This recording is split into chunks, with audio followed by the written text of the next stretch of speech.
Hello दोस्तों, स्वागत है आपका डे 3 के साथ में। रिलेटिविटी को कायदे से हम लोग आगे बढ़ाते जा रहे हैं। हेलो दोस्तों, स्वागत है आपका डे 3 के साथ में। लगातार रिलेटिविटी के साथ आगे बढ़ रहे हैं। बहुत सारे रिलेशंस आपसे पूछे जा सकते हैं जो कि मोस्ट इंपॉर्टेंट है। जैसे पहला है व्हाट इज करेक्ट रिलेशन, कौन सा रिलेशन बिल्कुल ठीक है भाई। तो डेल्टा टी जीरो बराबर, ध्यान से देख लेना भैया, डेल्टा टी जीरो बराबर delta T under root 1 minus का V square upon C square. इसे आप ऐसे याद कर सकते हो कि डेल्टा टी बराबर डेल्टा टी जीरो बटे में अंडर रूट 1 माइनस का V square upon C square. अगर टाइम के रिस्पेक्ट में पूछे तो भैया यहां डेल्टा टी कर देना। द्रव्यमान यानी मास के लिए पूछे तो डेल्टा टी की जगह पे क्या कर दोगे, एम कर दोगे। टी जीरो की जगह पे क्या कर दोगे, एम जीरो कर दोगे। नीचे 1 minus B square upon C square ऐसे चलता रहेगा। सी वेलोसिटी ऑफ लाइट है, वी वेलोसिटी ऑफ लाइट नहीं है, उससे थोड़ी सी कम है। हमने आपको बताया पिछले वीडियो में गैलीलियन ट्रांसफॉर्मेशन जैसे होता है तो क्या होता है, थोड़ी सी वेलोसिटी कम हो जाएगी, ज्यादा हो जाएगी। तो जो वेलोसिटी ज्यादा तो नहीं हो सकती है, प्रकाश की चाल से क्या ही ज्यादा होगा, लेकिन वेलोसिटी कम हो जाती है तभी गैलीलियन ट्रांसफॉर्मेशन अप्लाई हो जाता है, ये सभी को पता है। तो जो वी की वैल्यू है वो सी से कम है भाई, ठीक है, जिससे भी मूव कर रहा है। तो ये आपको रिलेशन पता होना चाहिए, डेल्टा टी बराबर डेल्टा टी जीरो 1 बटे में 1 अंडर रूट में 1 माइनस का B square upon C square हो जाएगा। ऐसे एम के लिए है एम बराबर एम जीरो बटे under root 1 minus B square upon C square. दोनों रिलेशन मोस्ट इंपॉर्टेंट है, पेपर में ये आएगा, आपको पता याद होना चाहिए सर जी, ठीक है। If total energy of a body is E, यानी जो टोटल एनर्जी है वो कितनी है सर जी, ई ऊर्जा है भाई, ठीक है। It is equivalent to an inertial mass, कोई द्रव्यमान होगा भैया तो कितना उसका मान हो सकता है, सभी को पता है फार्मूला। E बराबर क्या होता है, एम सी स्क्वायर होता है। C को नीचे भेज दो तो M बराबर क्या हो जाएगा, E बटे में C स्क्वायर हो जाएगा। E अपॉन सी स्क्वायर, यहाँ पे सही आंसर है। C क्या है, प्रकाश की चाल है, वेलोसिटी ऑफ लाइट है भाई, ठीक है। अभी हम ये आपको प्रैक्टिस करा रहे हैं, उसके बाद हम पेपर लेके आएंगे आपके लिए। जो पेपर पिछले साल आए हुए हैं, देखो भाई हवा में कोई काम नहीं है, नहीं कुछ भी उठा लाए कहीं से भी करा दिया, ऐसा नहीं है। प्रॉपर खुद बैठ के रिसर्च करते हैं हम। थोड़ी सी राइटिंग पीछे घिनौनी लग रही होगी क्योंकि हमारी ही है, सीधी सी बात है ना, मेरे पास टाइम नहीं होता, हम सजा के लिखे बैठ के, बहुत सारी पीडीएफ बनाते हैं बैठ के। लेकिन ये प्रॉपर जब सारी पीडीएफ आप देख लोगे इस पूरी सीरीज के अंदर, जब ये सब करा लेंगे उसके बाद आखिरी में पेपर सॉल्व कराएंगे, जो पेपर में आए हुए क्वेश्चन है उन्हें सॉल्व कराएंगे। पूरी सीरीज एक कंबाइंड अगर आप देख के जाओगे, इस बात की गारंटी है पेपर में अच्छे नंबर लेके आ जाओगे, ठीक है। The relativistic total energy E of a particle of rest mass M zero in terms of its momentum. Momentum के पदों में आपसे एनर्जी पूछ रहा है, अगर उसका रेस्ट मास मतलब विराम द्रव्यमान एम जीरो हो भाई, ठीक है। तो लो सर जी, क्या फार्मूला हो जाएगा, E बराबर under root M zero square C की power 4 plus P square C square. Sir जी ये होता है फार्मूला, ये रिलेशंस हैं, ये सारे के सारे रिलेशंस आपको याद करने हैं भैया, ठीक। एम जीरो क्या है, रेस्ट मास है। सी क्या है, वेलोसिटी ऑफ लाइट है। पी क्या है, मोमेंटम यानी संवेग है। ई क्या है, ऊर्जा है भाई, ठीक है। Rest mass of the photon, photon सभी को पता होगा, जो प्रकाश है छोटे छोटे पैकेटों या बंडलों की फॉर्म में चलता है, जिन्हें फोटोन या क्वांटा कहते हैं। इनका रेस्ट मास कितना होता है, तो भैया इनका रेस्ट मास जीरो होता है, यानी रेस्ट मास कुछ नहीं है फोटोन का भाई, वेव नेचर है भैया वो। अब particle of mass M, particle का मास जो है वो m है, has a momentum equals to mc, जिसका जो संवेग है वो mc है। तब आपको क्या बताना, उसकी काइनेटिक एनर्जी बतानी। पता ही आपको फार्मूला E बराबर mc स्क्वायर, पिछली वीडियो में हम लोगों ने निकाला था। रिलेटिविस्टिक काइनेटिक एनर्जी याद है आपको, एम सी स्क्वायर माइनस का एम जीरो सी स्क्वायर। तो वैसे अगर काइनेटिक एनर्जी पूछ रहे हो तो एम सी स्क्वायर हो जाएगी, सीधी सी बात है। आइंस्टीन मास एनर्जी रिलेशन, ये आइंस्टीन ने ही तो एक क्वेश्चन दी है। अरे आइंस्टीन की तो थ्योरी ऑफ रिलेटिविटी है पूरी भाई, जो हम लोग ये पेपर पढ़ रहे हैं भाई। तो E बराबर एम सी स्क्वायर क्या है, रिलेशन है एनर्जी और मास के बीच में।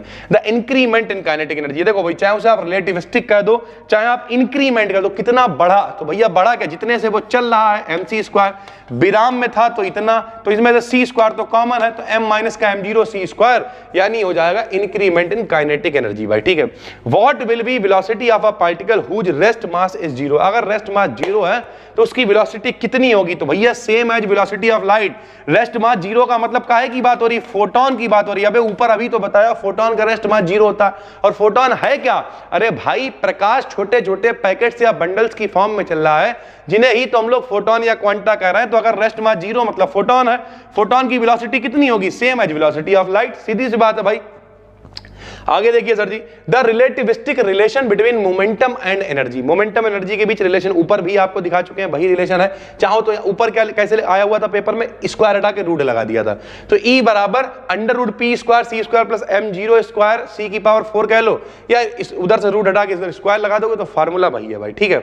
The right transformation that connects to inertial frame, पिछली वीडियो में बताया था टू स्टेशनरी फ्रेम्स, बता रखा था आपको। स्टेशनरी फ्रेम्स का मतलब क्या है, रुके हुए हैं, वेलोसिटी कांस्टेंट है, जीरो है वेलोसिटी यार, और वेलोसिटी नहीं है, इसका मतलब क्या है, इसका मतलब यह है एक्सीलरेटेड नहीं है, मतलब वो लॉरेंट वाले फ्रेम है। तो चाहे उन्हें इनर्शियल फ्रेम कह लो, चाहे उन्हें स्टेशनरी फ्रेम कह लो, उनमें कनेक्शन कौन बताएगा, लॉरेंट ट्रांसफॉर्मेशन कनेक्शन बताएगा, जिसके लिए वेलोसिटी ऑफ लाइट होनी चाहिए प्रकाश के बराबर, भाई वेलोसिटी ऑफ लाइट के बराबर, ठीक है, जो फ्रेम है। Laurent transformation is considered from, तो लॉरेंट ट्रांसफॉर्मेशन को कैसे समझते हैं भाई, तो टाइम से भी समझा जाता है और स्पेस से भी समझा जाता है भाई, सीधी सी बात है।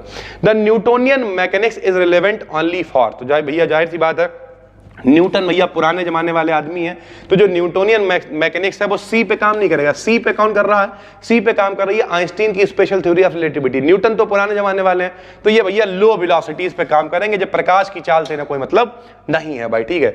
Which of these material particles have highest velocity, किसकी वेलोसिटी ज्यादा होगी, फोटोन की होगी, क्योंकि प्रकाश की चाल सबसे ज्यादा 3 × 10 की घात यानी 3 लाख किलोमीटर प्रति सेकंड मोटा मोटा होता है। द रिलेटिविस्टिक काइनेटिक एनर्जी, देखो भाई आ गया, रिलेटिविस्टिक का मतलब क्या है, ज्यादा वाले में से कम वाले को घटा देंगे। ज्यादा हमें कैसे पता, भाई जब चल रहा है तो काइनेटिक एनर्जी ज्यादा होगी, mc स्क्वायर रख दिया, जब रुका हुआ है रेस्ट मास तो m0 c स्क्वायर रख दिया, घटा दिया c स्क्वायर, कॉमन आ जाएगा, सीधी सी बात है। रिलेटिविस्टिक काइनेटिक, अच्छा 2 बार उतर गया है, k बराबर mc स्क्वायर माइनस का m0 c स्क्वायर, ठीक है। The rest mass is given भाई, रेस्ट मास के लिए फार्मूला ऊपर हम लोग लिख चुके हैं, m बराबर m0, ठीक है, m बराबर m0, ये फार्मूला कल भी लिखवाया था, क्या आ जाएगा, under root v square minus C square, B square पास सी स्क्वायर माइनस का 1। इसी को थोड़ा सा मॉडिफाई कर लोगे, नीचे ले आओगे, पावर चेंज हो जाएगी, इधर उधर हो जाएगा, लेकिन तरीका वही लिखने का भाई, ठीक है। The equivalent energy and 1 kilogram mass, 1 kg मास के लिए कितनी एनर्जी भैया, तो सभी को पता फार्मूला E बराबर क्या होता है, mc स्क्वायर, m का मान 1 किलोग्राम रख दो, c यानी प्रकाश की चाल 3 × 10 की घात 8 होती है, स्क्वायर चल रहा है, 3 × 9 8 दूनी 16, यानी 9 × 10 की घात 16 जूल, इसका सही आंसर हो जाएगा। E बराबर mc स्क्वायर से निकाल लिया भैया, ठीक है। Mass energy relation uses to evaluate the energy of, यानी जो मास जो E बराबर mc स्क्वायर है, उससे कौन सी एनर्जी को इवेल्युएट करते हैं, तो न्यूक्लियर फिशन एनर्जी। फिशन और फ्यूजन आपको बता चुके हैं, फ्यूजन मतलब संलयन यानी नाभिकों का जुड़ना होता है, फिशन मतलब टूटना होता है, तो इसे जो हम लोग E बराबर mc स्क्वायर होता है उससे न्यूक्लियर फिशन एनर्जी को कैलकुलेट कर लेते हैं। The energy required for pair production, युग्म उत्पादन, युग्म विनाश की क्रिया बताई थी, इलेक्ट्रॉन पॉजिट्रॉन मिलते हैं तो विनाश कर देते हैं या फिर फोटोन से प्रोड्यूस भी हो जाते हैं, तो जब कभी इलेक्ट्रॉन पेयर का प्रोडक्शन होता है तो कितनी एनर्जी, 1.02 MeV एनर्जी रिक्वायर्ड होती है। Which of the following relation is right, कौन सा रिलेशन ठीक है, तो E/m बराबर c स्क्वायर, बिल्कुल ठीक है। The momentum of a photon of energy E, momentum, अगर कोई फोटोन है तो उसका संवेग कितना होगा, मोमेंटम कितना होगा भैया, तो फोटोन के लिए जो है मोमेंटम E/c होगा, ठीक। The energy of E of a massless particle, अगर मासलेस है, द्रव्यमान नहीं है, तब भैया उसकी एनर्जी कितनी होगी, E बराबर pc एनर्जी होगी भाई, ठीक। अगला क्वेश्चन है sir ji, the right relation between velocity v, relativistic energy E and momentum p of a particle. भाई सीधी सी बात है, संवेग p है, ऊर्जा E है, और क्या नाम वेलोसिटी वेग v है, ठीक है, प्रकाश की चाल c स्क्वायर, तो संबंध बताओ, तो p बराबर EV/c स्क्वायर होता है। सारों को भैया शॉर्ट में लिखिए, प्रैक्टिस करिए, याद करिए बार बार, ताकि जैसे ही आपको विकल्प में दिखे आप फटाफट से टिक लगा के आ जाएं भाई, ठीक है। How much energy is required, कितनी एनर्जी की आवश्यकता होगी to increase the velocity of the particle, particle की वेलोसिटी को बढ़ाने के लिए, up to velocity of light, प्रकाश की चाल के बराबर ले जाने के लिए, तो बहुत ज्यादा एनर्जी चाहिए होगी, कितनी, तो इन्फिनिटी यानी अनंत ऊर्जा की आवश्यकता पड़ेगी। Quantity E square minus p square c square under Laurent transformation जब होता है तो क्या होता है, तो भैया E स्क्वायर माइनस का p स्क्वायर c स्क्वायर क्या रहती है, रिमेन्स कांस्टेंट रहेगी भाई, क्यों, क्योंकि लॉरेंट ट्रांसफॉर्मेशन है तो ये चेंज नहीं होगी भाई, ठीक है।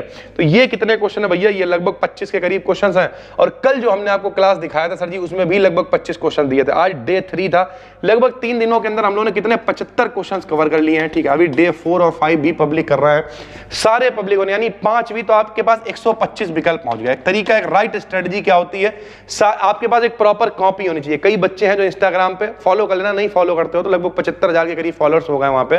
काफी अच्छी अच्छी वीडियोस स्किल से रिलेटेड हम वहां पे रिसर्च करके डाल रहे हैं, गवर्नमेंट जॉब से रिलेटेड बहुत कुछ डालते हैं, तो वीड अकेडमी को फॉलो कर लेना। तो कई बच्चे स्टोरी मेंशन करते हैं कि सर जी जो है हम देखो नोट्स बना रहे हैं कायदे से, कोई भी रजिस्टर, या जैसे हमारे पास देखिए हम खुद अपने नोट्स रखते हैं हमेशा, जैसे ये डायरी है। कुछ लोग कहेंगे सर जी नोट्स, अबे नोट्स नहीं, जैसे कौन सी रील जानी है, कब जानी है, देखो जो 12 चैलेंज सीरीज चल रही है, ये रील जानी है, ये जानी, ये लिखते रहते हैं बेटे। वो भैया रिसर्च लगती, हवा में कुछ नहीं होता है। हमारे टाइप व्यक्ति जब अपना सब इतना जबकि हम तब भी मेरे पास काम बहुत है, मैनेज नहीं कर पाते, लेकिन फिर भी कोशिश करते हैं ना, कम से कम यही एक बैग है, एक प्रॉपर सारी व्यवस्थाएं हैं। तो आपको भी यही करना, प्रॉपर एक कॉपी बनाओ। कॉपी नहीं बना सकते हो, कुछ पन्ने लो, उन्हें स्टेपलर कर लो, उस पर लिखा करो शॉर्ट में, ये फार्मूला है, ये जितना ज्यादा पढ़ोगे उतना अच्छे से पेपर करके आप पाओगे। हम मिलते हैं आपसे एक और वीडियो में, तब तक के लिए धन्यवाद। जो लोग एप्लीकेशन पे नहीं देख रहे हो, चाहो तो एप्लीकेशन पे सब कुछ एक जगह मिल जाएगा, वहां पे आप कोर्स में एनरोल कर सकते हो, वरना ये सारा कंटेंट की पीडीएफ जो है टेलीग्राम बीडी कैडेट बीएससी पे मिल जाएगी, तो वहां पे जाके आप ज्वाइन कर लेना टेलीग्राम को, आराम से पीडीएफ मिल जाएगी। फिर मिलते हैं, तब तक के लिए धन्यवाद, थैंक यू।